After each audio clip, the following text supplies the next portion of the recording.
ಸ್ವಾಗತ ಸ್ವಾಗತ. ನಾನು ಲತಾ ಜಯರಾಮ್. ನಮಸ್ಕಾರ ವೀಕ್ಷಕರೇ. ಇವತ್ತು ನಾವೊಂದು ಹಳೆ ಕಾಲದ ಖಾದ್ಯ, ಪುರಾತನ ದೇವಸ್ಥಾನಗಳಲ್ಲಿ ಇದನ್ನ ಪ್ರಸಾದ ರೂಪದಲ್ಲಿ ಕೊಡ್ತಾರೆ.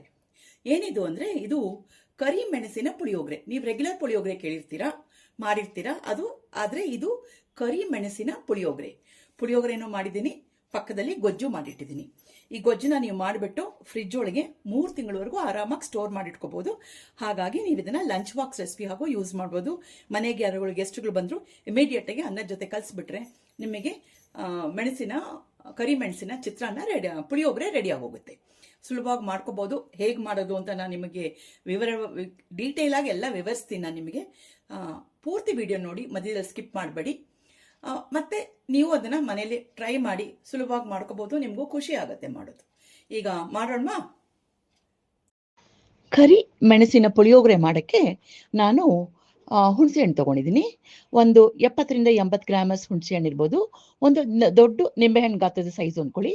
ಇದನ್ನ ಬಿಸಿ ನೀರಲ್ಲಿ ನೆನೆಸ್ಕೊಂಡು ಕ್ಲೀನ್ ಮಾಡಿಕೊಂಡು ಆಮೇಲೆ ಇದನ್ನ ರಸನ ತೆಗೆದಿಟ್ಕೊಂಡಿದ್ದೀನಿ. ಇದಿಷ್ಟೇ ಅಲ್ಲದೆ ಇದಕ್ಕೊಂದು ಮಸಾಲ ಮಾಡಬೇಕು.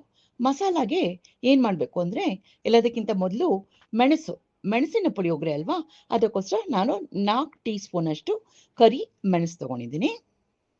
ಮತ್ತೆ 3 ಟೀ ಸ್ಪೂನ್ ಅಷ್ಟು ಜೀರಿಗೆ, ಮತ್ತೆ 2 ಟೀ ಸ್ಪೂನ್ ಅಷ್ಟು ಕರಿ ಎಳ್ಳು, ಮತ್ತೆ 1 ಟೀ ಸ್ಪೂನ್ ಅಷ್ಟು ಮೆಂತ್ಯ. ಇದಿಷ್ಟನ್ನು ಹಾಕೊಂಡು ಡ್ರೈ ರೋಸ್ಟ್, ಲೋ ಫ್ಲೇಮ್ ಅಲ್ಲಿ ಡ್ರೈ ರೋಸ್ಟ್ ಮಾಡ್ಕೊಂಡು ಬಿಡೋಣ. ಮಸಾಲಾ ಪದಾರ್ಥಗಳೆಲ್ಲ ಚೆನ್ನಾಗಿ ಹುರಿದಿದೆ, ಘಮ ಘಮ ಅಂತಿದೆ. ಇವಾಗ ಒಂದ್ ಸ್ವಲ್ಪ ಕೊಬ್ಬರಿ ನಾನು ಅರ್ಧ ಗಿಟ್ಟಿಗೆ ತಗೊಂಡಿದ್ದೀನಿ. ಅರ್ಧ ಗಿಟ್ಟಕಲ್ಲಿ 1/4 ಗಿಟ್ಟು ಇವಾಗ ಹಾಕೋತಿದ್ದೀನಿ. ಇನ್ನೊಂದು 1/4 ಗಿಟ್ಟು ಫೈನಲಿ ಪುಳಿಯೋಗರೆ ಮಾಡಬೇಕಾದ್ರೆ ಹಾಕೊಳ್ಳೋಣ. ಒಂದು ನಿಮಿಷ ಹಿಂಗೆ ಹುರಿದ್ಬಿಟ್ಟು ಆಮೇಲೆ ಆಫ್ ಮಾಡಿಬಿಡೋಣ. ಆ ಕಾವಿಗೆ ಕೊಬ್ಬರಿ ಚೆನ್ನಾಗಿ ಹುರ್ಕೊಂಡ್ಬಿಡುತ್ತೆ. ಮಸಾಲಾ ಪದಾರ್ಥಗಳ ಜೊತೆಗೆ ಕೊಬ್ಬರಿ ಚೆನ್ನಾಗಿ ಹುರಿದಿದೆ, ಒಳ್ಳೆ ಪರಿಮಳ ಬರ್ತಾ ಇದೆ. ಇವಾಗ ಈ ಮಿಶ್ರಣನ ಸ್ವಲ್ಪ ತಣ್ಣಗಾಗಕ್ಕೆ ಬಿಡೋಣ. ತಣ್ಣಗಾದ್ಮೇಲೆ ಮಿಕ್ಸರ್ ಜಾರಲ್ಲಿ ಹಾಕೊಂಡು ಸ್ವಲ್ಪ ತರ್ತರಿಯಾಗಿ ಪುಡಿ ಮಾಡ್ಕೊಂಡು ಬರೋಣ. ಹುರಿದ ಮಿಶ್ರಣ ಪೂರ್ತಿ ಆರಿದೆ, ಮಿಕ್ಸರ್ ಜಾರಿಗೆ ಹಾಕೊಂಡಿದ್ದೀನಿ. ಇವಾಗ ಇದನ್ನ ಒಂದು ಸ್ವಲ್ಪ ತರ್ತರಿಯಾಗಿ ಪುಡಿ ಮಾಡ್ಕೊಂಡು ಬಂದ್ಬಿಡೋಣ. ಮಿಶ್ರಣ ಪುಡಿ ಮಾಡ್ಕೊಂಡು ಬಂದಿದ್ದೀನಿ ನೋಡಿ, ಹೀಗೆ ತರ್ತರಿಯಾಗಿದೆ.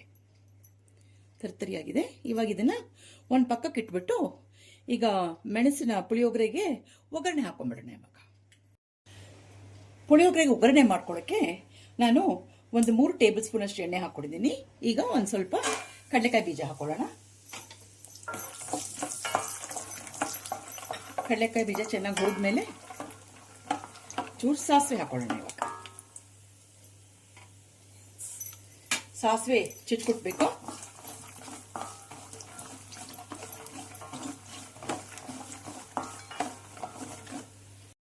ಸಾಸಿವೆ ಚಿಟ್ಕುಟ್ತಾ ಇದೆ.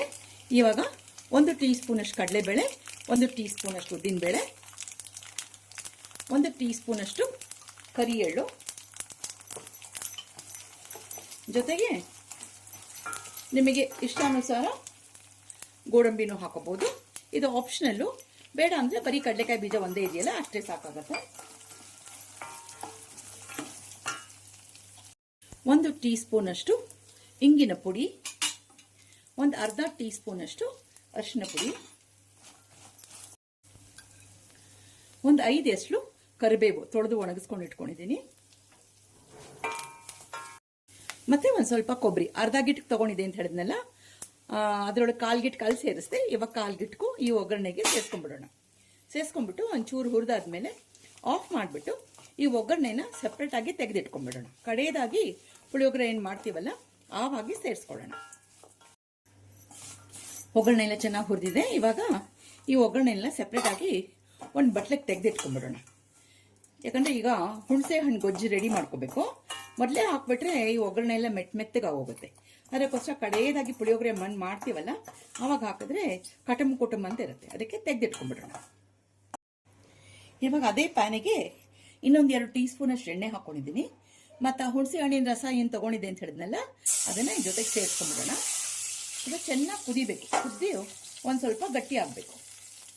ಸ್ವಲ್ಪ ಕುದಿಸೋಣಂತೆ. ಇದನ್ನು ಸಣ್ಣ ಕುದಿಯೋಕೆ ಶುರು ಆಗಿದೆ. ಅದು ಕುದೀತಿರ್ಬೇಕಾದ್ರೇ ಸ್ವಲ್ಪ ಬೆಲ್ಲ ಹಾಕ್ಬಿಡೋಣ. ರುಚಿಗೆ ತಕ್ಕಷ್ಟು ಬೆಲ್ಲ ಮತ್ತೆ ಅದೇ ಸಮನೆ ರುಚಿಗೆ ತಕ್ಕಷ್ಟು ಉಪ್ಪು ಹಾಕಿಟ್ಕೊಂಡ್ಬಿಡೋಣ. ಸೊ ಈಗ ಹುಣಸೆ ಹಣ್ಣು ಕುದಿಯೋದ್ರೊಳಗೆ ಈ ಬೆಲ್ಲ ಕರಗತ್ತೆ ಮತ್ತೆ ಉಪ್ಪು ಚೆನ್ನಾಗಿ ಅದ್ರ ಜೊತೆಗೆ ಮಿಕ್ಸ್ ಆಗಿದೆ.